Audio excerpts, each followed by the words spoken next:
like the vast majority of you, I'd imagine, I don't have any problem with trans people at all, or with any other group. As long as you have respect for me, do what you want, and more power to you. I also fully accept that the trans thing is a genuine condition, and that it must be pretty difficult. So I have compassion for people who are going through it. But mostly, as it affects about 0.01% of the population, I'd just like to get through a single day without having the trans agenda shoved down my throat. And that hasn't happened for at least 4 years. Now, the trans lobby are clearly putting in a lot of effort in advancing their claims. And let me be clear, when I say the trans lobby, I'm not talking about everyone who's trans. I'm talking about the most active and vocal wing of that movement, which, as usual, is the most radical slice of that community. But the question is, are they helping their cause, or are they harming it? Because the aim of any activism should be to get people on your side, not to turn them against you. And the trans lobby, as opposed to the trans community, are fixated with twisting any remark they can into the most outrageous and offensive terms imaginable, and to respond with mountains of abuse while trying to get that person silenced. Now, does this make people support the trans cause, or does it make them resent it? Well, let's look at the case of Margaret Atwood. We could look at dozens of examples, but this one's as good as any. What Atwood had done was to post an article which asked why we can't say woman anymore. This caused a huge stink, because apparently the author had once commented that trans activism had run amok. So to prove that right or wrong, the trans lobby ran amok. The hatred, bile and abuse came pouring from every quarter, unrelenting in its viciousness and its certainty. But why? What do they really hope to achieve by this? Atwood is the author of The Handmaid's Tale, and she has an audience of millions. Will they be won over by all this spite and entitlement? It's unlikely.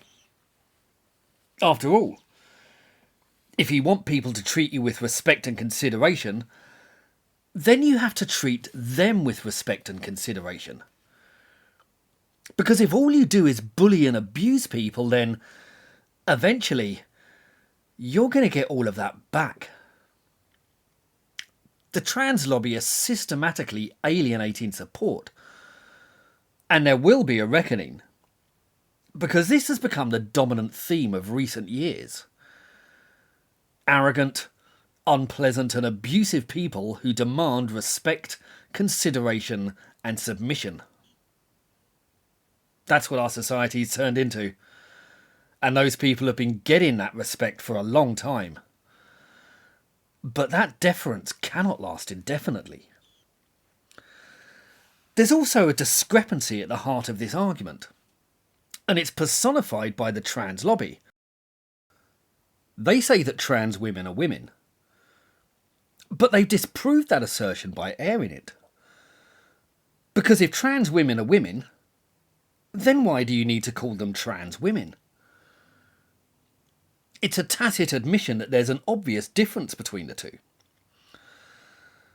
There's also a blasé acceptance that abuse kills trans people.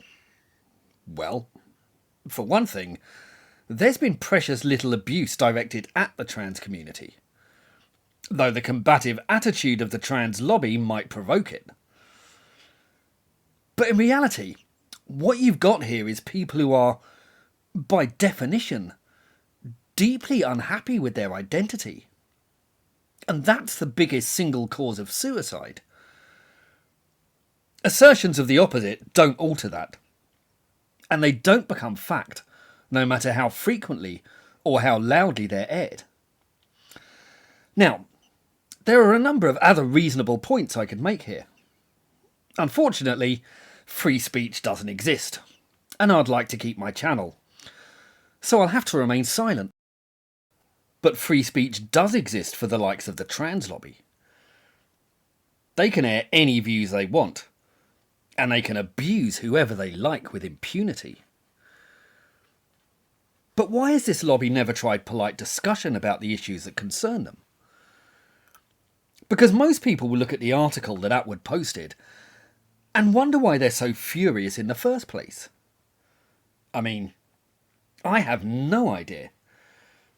And after reading all their spittle-flecked abuse and quite sneering vitriol, I'm still none the wiser. This is a self-defeating concept. Rather like Extinction Rebellion, the trans lobby had a sympathetic cause that most people could have given at least tacit support to. But all they're doing is turning people against them in droves. They're stoking up a culture of hatred and resentment that will benefit no one, least of all themselves. What we effectively have here is bullies acting like they're victims. Because if there's a group of people you can't criticise, and you can't disagree with, and you can't insult, and you can't even joke about, then they're not a marginalised community. They're a protected community. By definition. If this carries on, they're likely to foster resentment in countless natural enemies, to galvanise opposition instead of support. If you hurl abusive labels like TERF at anyone with even slightly different values, then people will turn away. Because Margaret Atwood had never abused you. She'd never called for your persecution. In fact, she had long been an ally. And attacking allies erodes your own foundations. It can result in fools like this screaming that if you support transphobia, you can call straight into a garbage can because you are trash, before immediately suggesting that we should love everyone, live and let live. This shit isn't hard. Yeah, I'm with this guy though, because he's right. Trans people are no threats to women. Nope. There's never been a single example of anything like that. Can't think of anything at all. Drawing a complete blank, right? Here's an idea. How about respecting trans rights and women's rights? You might win more support that way, because right now, your behaviour is seeing your support evaporate. If you have enjoyed this film, please like and subscribe. And if you're interested in these topics, I've written 2 books which go into them in extensive detail. They're called The Tyranny of the Left, and they're available on the links below. Please feel free to pick them up and let me know what you think. Thank you.